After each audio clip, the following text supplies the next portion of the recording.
En 1969, Neil Armstrong regresó de la Luna como héroe. Hubo desfiles, honores, celebraciones mundiales. Pero Armstrong nunca fue el mismo. Algo en él se quedó en la Luna para siempre. Ahora imagina eso, multiplicado por 1000. Los primeros humanos en Marte no pasarán días allí, sino años, décadas quizás. Y durante ese tiempo, Marte no solo cambiará sus cuerpos, cambiará sus mentes, sus valores, su identidad misma. Cuando miren hacia el cielo marciano y vean la Tierra como un punto azul diminuto, experimentarán algo para lo que ningún ser humano ha sido preparado.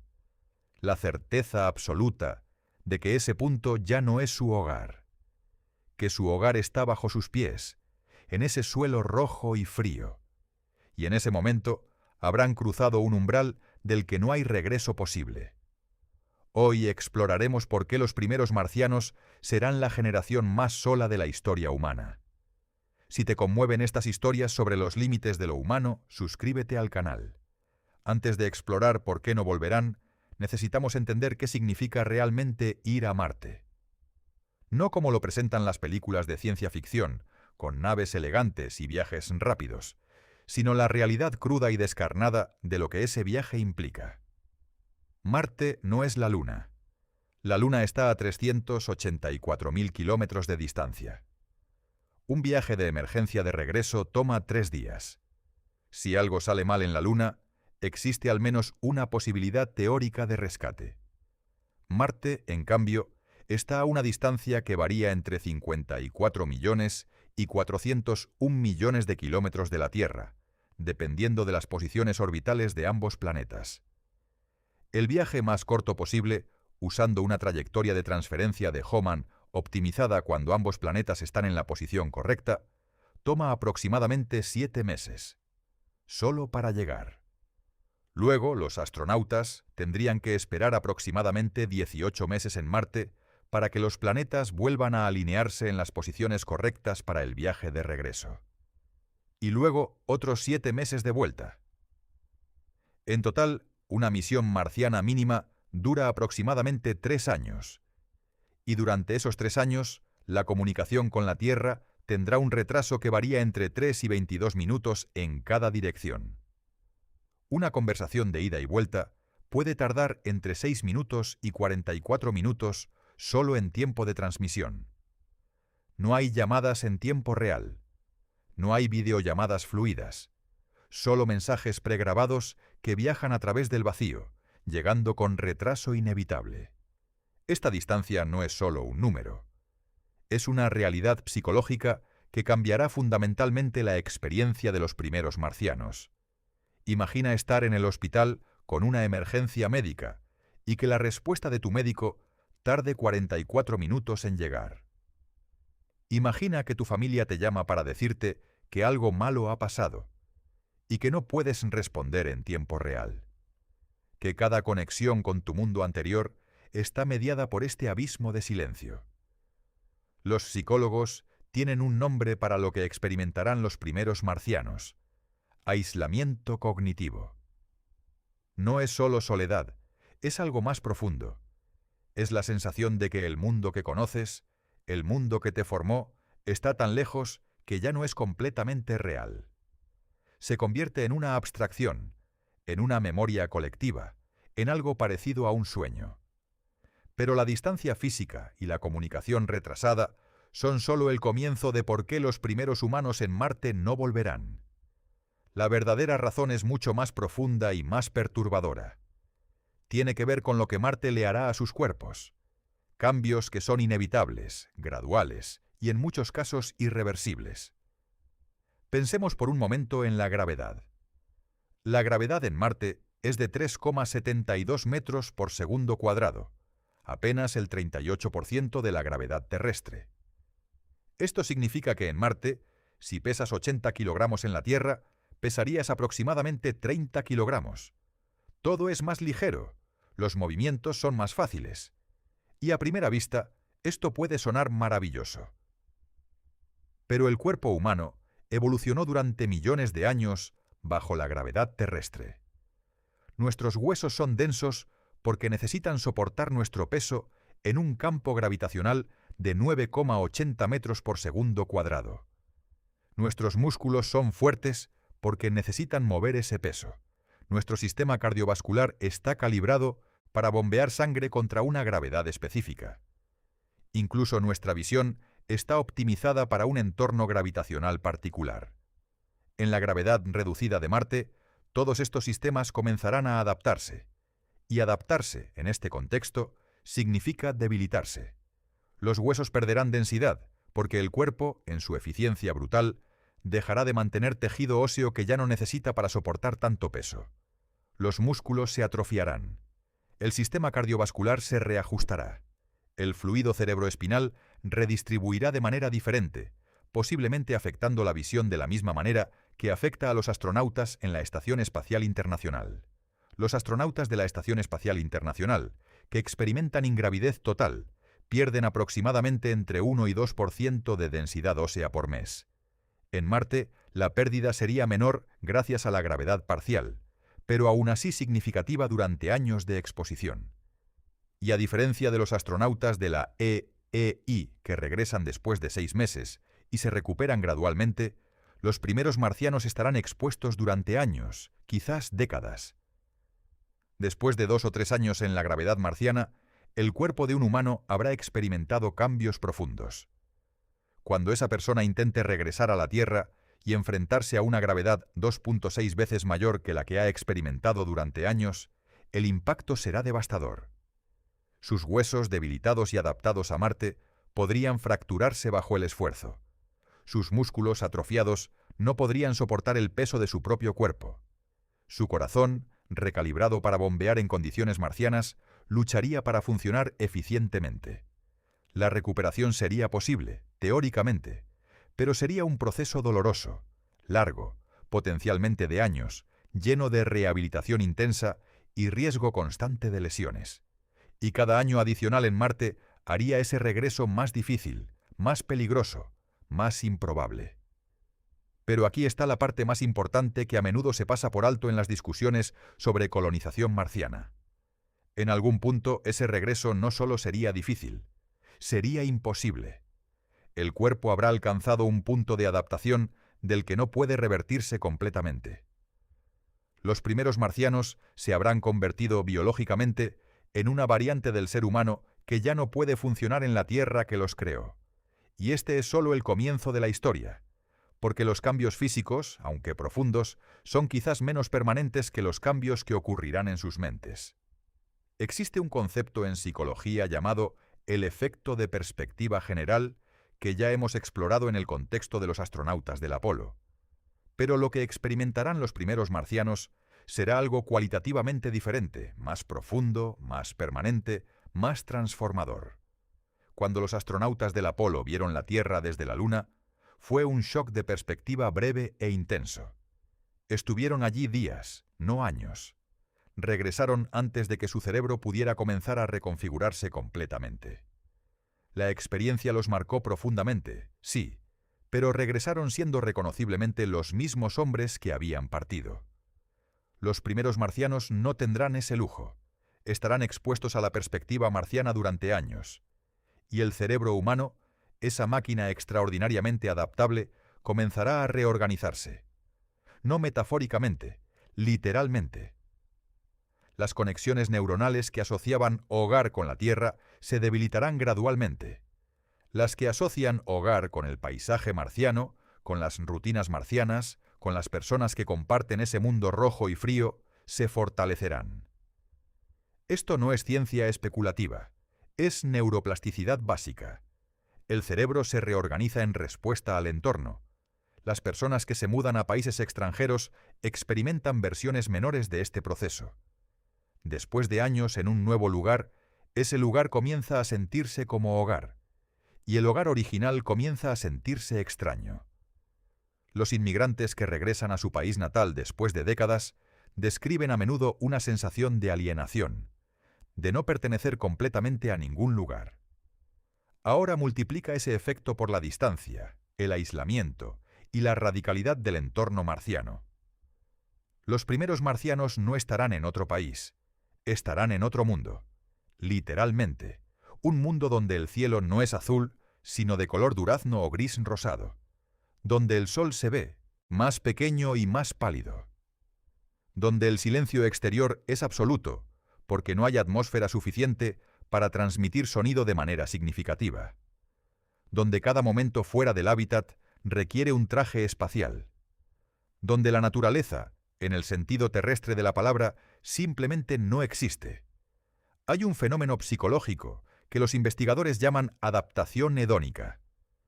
Es la tendencia del cerebro humano a ajustar su línea de base emocional a cualquier circunstancia, volviéndose gradualmente insensible tanto a los estímulos positivos como a los negativos. Las personas que ganan la lotería regresan a su nivel base de felicidad después de un año. Las personas que sufren accidentes graves también, sorprendentemente, recuperan niveles similares de satisfacción con la vida. Esta adaptación ocurrirá en Marte. Lo que inicialmente parecerá extraño, hostil y alienígena, gradualmente se volverá normal. El cielo de color durazno se convertirá simplemente en el cielo. Las rutinas estrictas del hábitat se convertirán simplemente en la vida diaria. Y la Tierra, con su gravedad aplastante, su clima impredecible, sus multitudes ruidosas, comenzará a parecer el lugar extraño. Pero hay algo más sutil y más perturbador ocurriendo simultáneamente. Los primeros marcianos estarán desarrollando lo que los psicólogos llaman identidad de grupo extrema. Cuando un grupo pequeño de personas vive en condiciones de aislamiento extremo, enfrentando peligros compartidos, dependiendo mutuamente los unos de los otros para la supervivencia, desarrolla vínculos extraordinariamente fuertes. Vínculos que pueden ser más poderosos que cualquier relación previa, incluyendo lazos familiares. Los tripulantes de submarinos que pasan meses bajo el agua describen este fenómeno. Los investigadores en estaciones antárticas también, las personas que sobreviven desastres juntas. En todos estos casos, el grupo desarrolla una cohesión y una identidad compartida, que al regresar al mundo exterior, a menudo resulta difícil de mantener o replicar. Los primeros marcianos experimentarán esto de manera extrema. Su grupo de convivencia, esas pocas personas que comparten el peligro y el aislamiento de vivir en otro mundo, se convertirán en su familia más profunda, su comunidad, su punto de referencia. Y Marte, el escenario de esos vínculos, se convertirá en el lugar que define quiénes son. Hay también la cuestión del tiempo y cómo lo experimentarán. En Marte un día dura 24 horas, 39 minutos y 35 segundos. Solo unos 40 minutos más largo que un día terrestre. Parece un detalle menor, pero acumula. Después de meses viviendo en el ciclo marciano, el ritmo circadiano interno se habrá ajustado. El cuerpo sabrá cuándo es medianoche marciana y cuándo es mediodía marciano. Este tiempo marciano, este ritmo marciano, se convertirá en la realidad natural.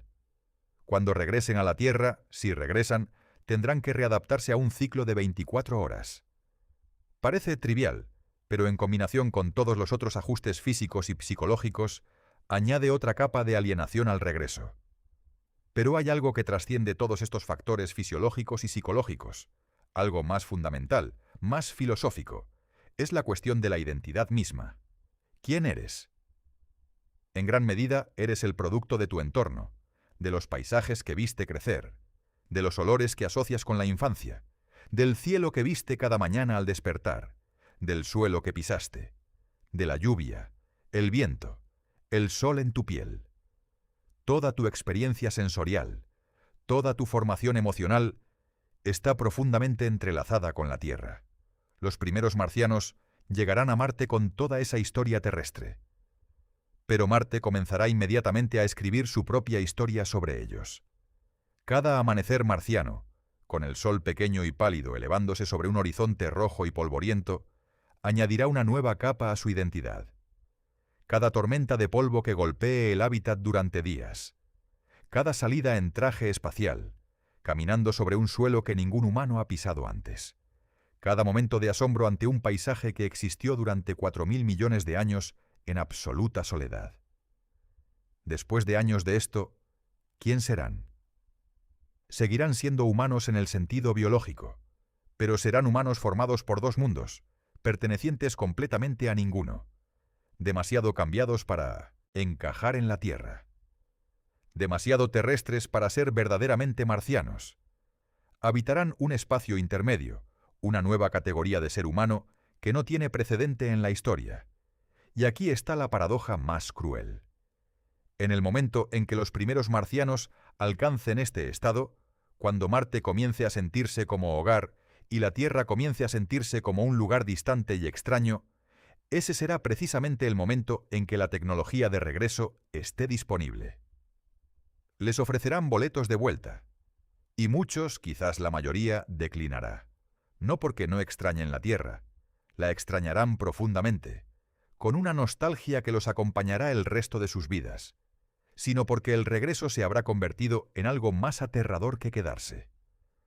Regresar significaría confrontar todo lo que han perdido, todo lo que ha cambiado, todos los que habrán envejecido o muerto mientras ellos estaban en otro mundo. Regresar significaría ser un extraño en tu propio hogar. Y algunos elegirán no hacer ese viaje. Hasta ahora hemos hablado de la gravedad y la psicología. Pero hay otra fuerza silenciosa, invisible e implacable, que trabajará constantemente sobre los primeros marcianos. Una fuerza que no se puede ver, no se puede sentir, y cuyos efectos se acumulan con cada día que pasa. Estamos hablando de la radiación. La Tierra está protegida por dos escudos fundamentales. El primero es su campo magnético, que deflecta las partículas cargadas del viento solar y los rayos cósmicos galácticos. El segundo es su atmósfera, que absorbe gran parte de la radiación que logra pasar. Juntos, estos dos escudos reducen la dosis de radiación que recibimos a niveles que el cuerpo humano puede manejar durante toda una vida. Marte no tiene ninguno de estos escudos. Su campo magnético es prácticamente inexistente, un remanente débil y fragmentado de lo que fue hace miles de millones de años.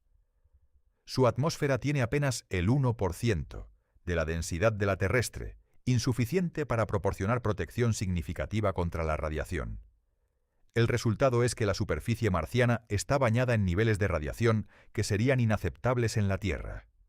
La sonda Curiosity de la NASA midió la radiación en Marte durante su viaje y en la superficie. Los resultados fueron claros y preocupantes. Un astronauta en Marte recibiría aproximadamente la misma dosis de radiación en un año que el límite de vida completa establecido para los astronautas de la NASA. Cada día en Marte equivale a aproximadamente la radiación de varios cientos de radiografías de tórax. Esta radiación daña el ADN, no de manera inmediata y dramática, sino gradual y acumulativa. Cada célula del cuerpo que es alcanzada por una partícula de alta energía sufre pequeñas roturas en sus cadenas de ADN. La mayoría de estas roturas son reparadas por los mecanismos naturales de reparación del ADN, pero no todas. Algunas quedan sin reparar o son reparadas incorrectamente, acumulando mutaciones. Con el tiempo, esta acumulación de daño genético aumenta significativamente el riesgo de cáncer. Los modelos matemáticos sugieren que los primeros marcianos tendrían un riesgo de cáncer mortal significativamente elevado en comparación con la población general terrestre. No es una sentencia de muerte inmediata, sino un reloj biológico que se activa con cada día de exposición. Pero el cáncer no es el único efecto de la radiación. Las partículas de alta energía, especialmente los rayos cósmicos galácticos, tienen una capacidad particular de atravesar el cráneo y dañar el tejido cerebral. Los experimentos con animales expuestos a niveles similares de radiación galáctica han mostrado deterioro cognitivo, problemas de memoria y cambios en el comportamiento. Las neuronas dañadas no se regeneran fácilmente. El daño en el cerebro es, en muchos sentidos, más permanente que el daño en otros tejidos. Esto significa que los primeros marcianos no solo envejecerán en un sentido biológico normal, envejecerán más rápido, con un sistema nervioso gradualmente erosionado por décadas de exposición a radiación que ningún humano ha experimentado anteriormente de manera sostenida. ¿Pueden los hábitats marcianos protegerlos? Parcialmente. Un hábitat construido bajo tierra, cubierto por metros de regolito marciano, proporcionaría protección significativa durante el tiempo que pasen en él. Pero los astronautas necesitarán salir regularmente para realizar trabajos de mantenimiento, recolección de recursos, exploración científica. Cada hora fuera del hábitat añadirá a la dosis acumulada. Y aquí está otro elemento que rara vez se menciona en las discusiones entusiastas sobre colonización marciana: el polvo. El suelo marciano está compuesto de partículas extremadamente finas, mucho más finas que cualquier polvo terrestre. Este polvo es potencialmente tóxico. Contiene percloratos, compuestos de cloro que son perjudiciales para la función tiroidea y el sistema inmunológico. Es reactivo a nivel químico, de maneras que el polvo terrestre no lo es. Este polvo se filtra a través de sellos, se acumula en equipos y eventualmente encontrará caminos para llegar al interior de los hábitats a pesar de todos los esfuerzos de filtración. La inhalación crónica de pequeñas cantidades de este polvo durante años podría tener efectos acumulativos en los pulmones y otros órganos. Consideremos ahora algo que parece mundano, pero es profundamente significativo: la comida. Los primeros marcianos necesitarán producir la mayor parte de su alimento localmente. Esto significa agricultura en invernaderos, cultivando plantas en condiciones artificiales con luz artificial, sustrato especialmente preparado y agua reciclada. La comida que produzcan será nutritiva pero inevitablemente limitada en variedad. No habrá mercados, no habrá cocinas étnicas diversas, no habrá el placer casual de descubrir un nuevo restaurante o probar un plato que nunca habías comido. La alimentación se volverá funcional, eficiente, optimizada para la supervivencia. Y esto, aunque parece trivial comparado con otros desafíos, tiene un impacto real en la calidad de vida y el bienestar psicológico. Los seres humanos tenemos una relación profunda y culturalmente significativa con la comida. Las comidas compartidas son rituales de conexión social. Los sabores específicos están vinculados a memorias profundas. El acto de comer va mucho más allá de la nutrición. Privar a personas de esa diversidad y significado cultural durante años, potencialmente décadas, es privarlas de algo que contribuye fundamentalmente a su sentido de bienestar e identidad. Pero regresemos al cuerpo, porque hay algo aún más fundamental que la radiación, la gravedad y el polvo. Algo que afecta a cada ser vivo en Marte, de maneras que apenas estamos comenzando a comprender: el microbioma. El cuerpo humano alberga billones de microorganismos, principalmente bacterias, que viven en nuestros intestinos, en nuestra piel, en nuestras vías respiratorias. Estos microorganismos no son invasores tolerados, son socios evolutivos esenciales. Ayudan a digerir alimentos, producen vitaminas esenciales, educan al sistema inmunológico e incluso influyen en el estado de ánimo y la función cognitiva a través del eje intestino-cerebro. Este microbioma es profundamente sensible al entorno. Los astronautas de la Estación Espacial Internacional muestran cambios significativos en su microbioma después de meses en el espacio. Los microorganismos que los componen cambian, con algunas especies volviéndose dominantes y otras casi desapareciendo. En Marte, este proceso de alteración del microbioma será más extremo y más prolongado. Sin acceso a la diversidad microbiana de la Tierra, sin la variedad de alimentos que alimentan esa diversidad, el microbioma de los primeros marcianos se empobrecerá y se reconfigurará. Las consecuencias de esto para la salud a largo plazo son imposibles de predecir completamente, pero casi con certeza serán significativas. Los primeros marcianos serán, en cierto sentido, experimentos biológicos vivientes. Sus cuerpos responderán a un conjunto de condiciones para las que la evolución humana no los preparó. Y cada respuesta, cada adaptación, cada cambio, los alejará un poco más de la versión de sí mismos que partió de la Tierra. Hay un concepto filosófico llamado la paradoja del barco de Teseo. Si reemplazas cada tabla de un barco, una por una, hasta que ninguna tabla original quede, ¿sigue siendo el mismo barco? Los primeros marcianos experimentarán algo similar. Sus células se renovarán, su microbioma cambiará, su cerebro se reconfigurará, sus huesos se remodelarán. Con el tiempo, ¿cuánto quedará del ser humano terrestre que partió? ¿En qué punto el marciano que regresan ha reemplazado al terrestre que partió? Esta no es solo una pregunta filosófica. Tiene implicaciones prácticas muy reales. El sistema inmunológico de una persona que ha vivido años en el ambiente estéril y controlado de un hábitat marciano, sin exposición a la diversidad microbiana terrestre, sin las enfermedades comunes de la infancia que refuerzan constantemente la memoria inmunológica, podría ser profundamente vulnerable al regresar a la Tierra. Regresar a un planeta lleno de microbios, virus y patógenos podría ser, paradójicamente, más peligroso para un marciano adaptado que para alguien que nunca había estado en Marte. Su sistema inmunológico, ajustado a la esterilidad relativa de Marte, podría reaccionar de maneras impredecibles ante la riqueza microbiana de la Tierra. No como un héroe que regresa a casa, sino como alguien que regresa a un mundo que su propio cuerpo ya no reconoce como seguro. Hasta ahora hemos explorado lo que Marte le hará al individuo, al cuerpo y a la mente de cada colonizador. Pero hay una dimensión que trasciende lo individual, algo que ocurrirá inevitablemente cuando un grupo de personas viva durante años, décadas, en el aislamiento radical de otro mundo. Algo que ninguna agencia espacial, ningún planificador de misiones, ningún psicólogo puede controlar completamente: el nacimiento de una cultura propia. Las culturas no se planifican, emergen.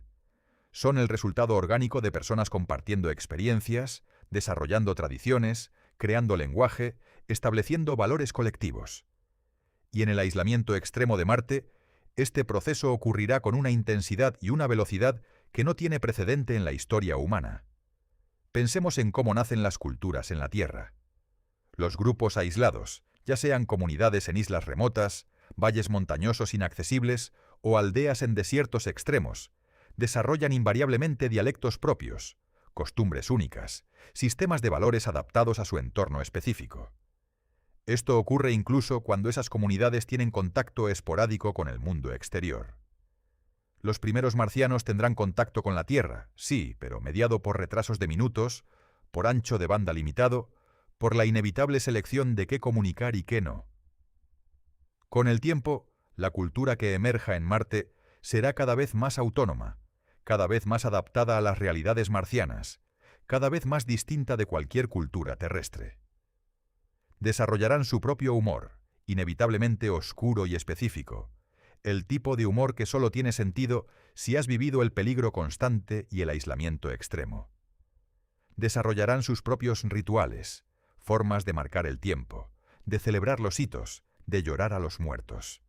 Sus muertos porque habrá muertos. No hay colonización sin pérdidas.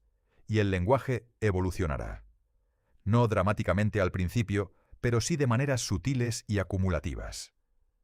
Nuevas palabras para describir realidades marcianas que no tienen equivalente en ningún idioma terrestre.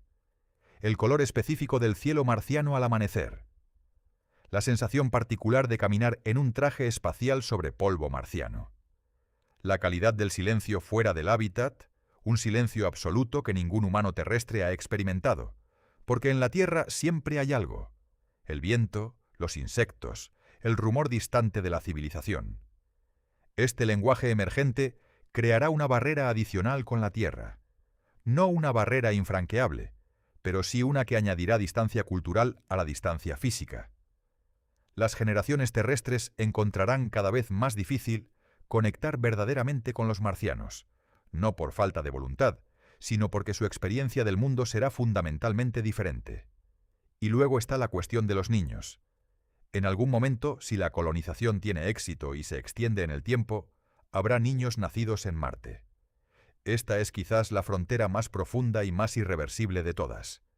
Un niño nacido en Marte nunca habrá conocido la gravedad terrestre. Nunca habrá visto lluvia. Nunca habrá respirado aire no filtrado. Nunca habrá nadado en un océano o caminado por un bosque o visto un cielo azul lleno de nubes. Para este niño, Marte no será un destino de exploración ni un experimento científico. Será simplemente el mundo, el único mundo que conoce. La Tierra será una abstracción, un lugar del que le hablan los adultos, que puede ver en videos, pero que nunca ha tocado ni olido ni sentido bajo sus pies. Este niño crecerá con una relación con la gravedad completamente diferente a cualquier humano terrestre. Su cuerpo se desarrollará en la gravedad marciana. Sus huesos, sus músculos, su sistema cardiovascular, todo se formará para funcionar en un campo gravitacional de 3,72 metros por segundo cuadrado. Llevar este cuerpo a la Tierra no sería un regreso. Sería una invasión de un mundo extraño y físicamente hostil. Un joven nacido en Marte que intentara visitar la Tierra podría experimentar la gravedad terrestre como algo opresivo y potencialmente dañino. Sus huesos, formados para Marte, podrían ser demasiado frágiles para soportar el peso adicional. Sus músculos, aunque fuertes para las condiciones marcianas, podrían ser inadecuados para moverse cómodamente en la Tierra. Su corazón, calibrado para bombear eficientemente en condiciones marcianas, podría luchar bajo la mayor demanda gravitacional terrestre. Para la segunda generación marciana, la Tierra no sería el hogar perdido que añoran sus padres. Sería un lugar extraño y físicamente desafiante que sus cuerpos no están equipados para habitar. El no retorno, que para los primeros marcianos es una tragedia personal y una elección dolorosa, para sus hijos será simplemente la realidad natural de su existencia. Esto nos lleva a una pregunta que los filósofos y los científicos apenas han comenzado a articular. ¿En qué punto los marcianos de segunda y tercera generación dejan de ser humanos terrestres y se convierten en algo diferente? No en el sentido de ciencia ficción de mutantes o aliens, sino en el sentido más profundo y más real de seres cuya biología, psicología, cultura e identidad han sido moldeadas por un mundo diferente al que formó a Homo sapiens. La evolución opera en escalas de tiempo mucho más largas que las que estamos discutiendo.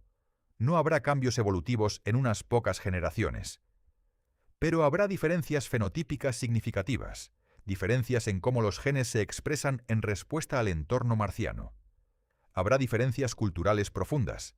Habrá diferencias en la manera en que perciben el mundo, en lo que valoran, en cómo estructuran sus sociedades. Y habrá, inevitablemente, diferencias políticas. Los primeros colonizadores de Marte llegarán como representantes de agencias espaciales o corporaciones terrestres. Sus misiones serán definidas, financiadas y controladas desde la Tierra. Pero a medida que la colonia crezca, a medida que desarrolle sus propias capacidades de producción, sus propias fuentes de recursos, su propia cultura e identidad, la relación con la Tierra cambiará. La historia humana está llena de precedentes.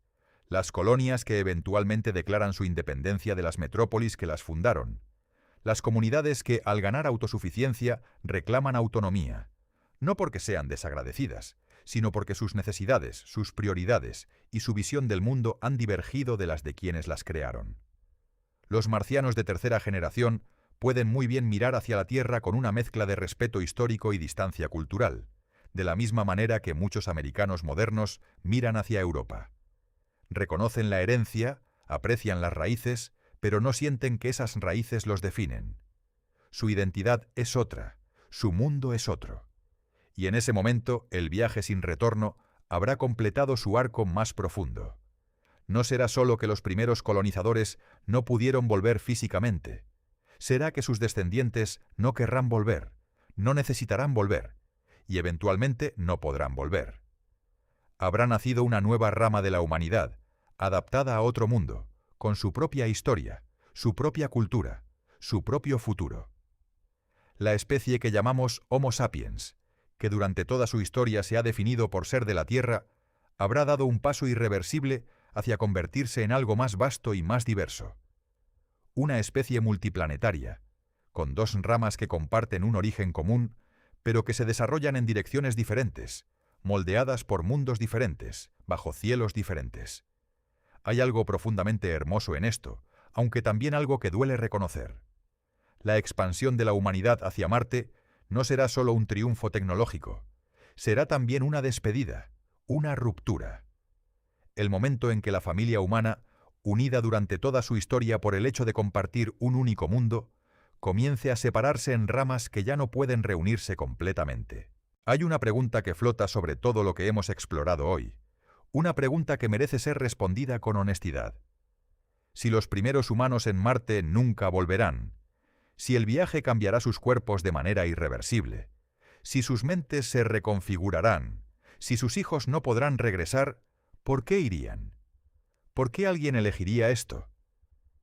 La respuesta, creo, nos dice algo fundamental sobre la naturaleza humana que ninguna ecuación científica puede capturar completamente. A lo largo de toda la historia humana, ha habido personas que eligieron cruzar fronteras sin garantía de retorno.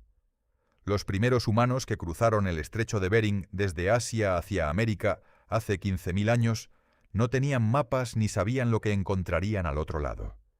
Los polinesios que navegaron el Pacífico en canoas, guiándose por las estrellas, hacia islas que ni siquiera sabían que existían. Los emigrantes que atravesaron océanos hacia nuevos continentes, dejando atrás todo lo que conocían, sabiendo que posiblemente nunca regresarían. Ninguno de ellos tenía garantías. Muchos murieron en el intento, pero algunos llegaron, y al llegar cambiaron el curso de la historia humana. Los primeros marcianos serán la versión más extrema de este impulso universal. Serán el siguiente capítulo de la historia más antigua de nuestra especie. La historia de aquellos que se van hacia lo desconocido, no porque sea seguro, no porque sea fácil, sino porque algo dentro de ellos no puede no ir. Habrá críticos, y con razón, que cuestionarán la ética de todo esto. ¿Es justo enviar personas a un viaje del que no podrán regresar? ¿Es ético que los niños nacidos en Marte no hayan elegido ese destino? ¿Quién tiene el derecho de tomar esas decisiones? Estas son preguntas legítimas y necesarias. Pero la historia sugiere que los seres humanos siempre hemos tomado estas decisiones, para bien o para mal, y que el impulso de explorar y expandir está tan profundamente codificado en nuestra naturaleza que resistirlo completamente parece ir contra algo esencial en lo que somos. Pensemos en lo que esos primeros marcianos habrán sacrificado. No solo la comodidad o la familiaridad, habrán sacrificado la lluvia. Los primeros marcianos nunca volverán a sentir la lluvia. Esto puede sonar trivial, pero detente un momento a pensarlo realmente. La lluvia, esa experiencia sensorial tan profundamente entrelazada con la memoria y la emoción humanas. El olor de la tierra mojada, el sonido de las gotas en una ventana, la sensación del agua cayendo sobre tu piel bajo un cielo abierto. Nunca más. Habrán sacrificado los bosques, el océano, el viento en su cara sin el intermediario de un traje espacial, la impredecible y hermosa complejidad de la naturaleza terrestre, los pájaros, los insectos, las flores, los árboles, toda la explosión de vida que cubre nuestro planeta. En Marte la naturaleza es desierto. Majestuoso, sí, geológicamente fascinante, absolutamente, pero sin vida, al menos sin la vida que conocemos, sin nada que crezca espontáneamente, que florezca, que cante. Habrán sacrificado el azar de la vida cotidiana, la posibilidad de salir a caminar sin destino y descubrir algo inesperado, de entrar en una tienda y oler especias que nunca habías olido, de escuchar música desde un apartamento vecino, de perderte en una ciudad desconocida. Toda la rica e impredecible textura de la experiencia humana en la Tierra. Y habrán sacrificado el tiempo compartido con quienes aman, los cumpleaños que no celebrarán juntos, las enfermedades en las que no podrán estar presentes, los últimos días de padres que envejecen, el crecimiento de sobrinos y nietos que conocerán solo a través de pantallas y con retrasos de minutos. Todas las formas pequeñas e inmensas en que compartimos nuestras vidas con quienes amamos. Esta es la dimensión del sacrificio que las discusiones técnicas sobre colonización marciana nunca capturan completamente. No es solo un desafío de ingeniería, es una renuncia profunda y permanente a casi todo lo que hace que la vida humana en la Tierra sea lo que es, y aún así irán. Estoy seguro de eso, porque ya están entre nosotros, esas personas para quienes la llamada del horizonte desconocido es más fuerte que cualquier otra cosa. Los que desde pequeños miraron hacia Marte en el cielo nocturno, no con nostalgia, sino con determinación. Los que eligieron una vida entera de preparación para ese único viaje. Los que, cuando llegue el momento, subirán a esa nave con los ojos abiertos, sabiendo exactamente lo que dejan atrás, y eligiéndolo de todas formas. Hay algo que quisiera que te llevaras de todo lo que hemos explorado hoy. No es tristeza, aunque hay elementos tristes en esta historia. No es alarma, aunque los desafíos son reales y profundos. Es algo más parecido al asombro ante la extraordinaria complejidad de lo que significa ser humano. Somos una especie que evolucionó para sobrevivir en un planeta específico, con una gravedad específica, una atmósfera específica, un ecosistema específico. Todo en nosotros está calibrado para este mundo. Y sin embargo, somos también una especie que no puede dejar de mirar más allá del horizonte, que no puede conformarse con lo conocido cuando existe lo desconocido, que llevamos en nuestro ADN, de manera tan profunda como cualquier instrucción biológica, el impulso de ir más allá. Esa tensión entre la criatura de la Tierra que somos y el explorador cósmico que aspiramos a ser es quizás lo más humano de todo. Los primeros marcianos vivirán esa tensión de una manera que ningún otro ser humano ha vivido antes. La resolverán, cada uno a su manera, en los años de aislamiento y asombro que compondrán sus vidas en ese mundo rojo. Algunos la resolverán encontrando en Marte una belleza que compensa todo lo perdido. Hay fotografías tomadas por los rovers marcianos que muestran amaneceres de una quietud y una belleza extraña que ningún amanecer terrestre puede replicar. El sol, más pequeño y más pálido, elevándose sobre llanuras que han permanecido en silencio durante 4.000 millones de años. Hay algo en esa soledad geológica que podría ser, para la mente adecuada, no desolación sino grandeza. Algunos la resolverán en el propósito, en saber que lo que hacen importa de una manera que pocas cosas en la historia humana han importado, que son la punta de lanza de la expansión de la vida consciente más allá de su cuna original, que cada día que sobreviven, cada problema que resuelven, cada descubrimiento que hacen, avanza la historia de una manera que resonará durante siglos, y algunos, inevitablemente, no la resolverán bien. Habrá fracasos psicológicos, conflictos, crisis.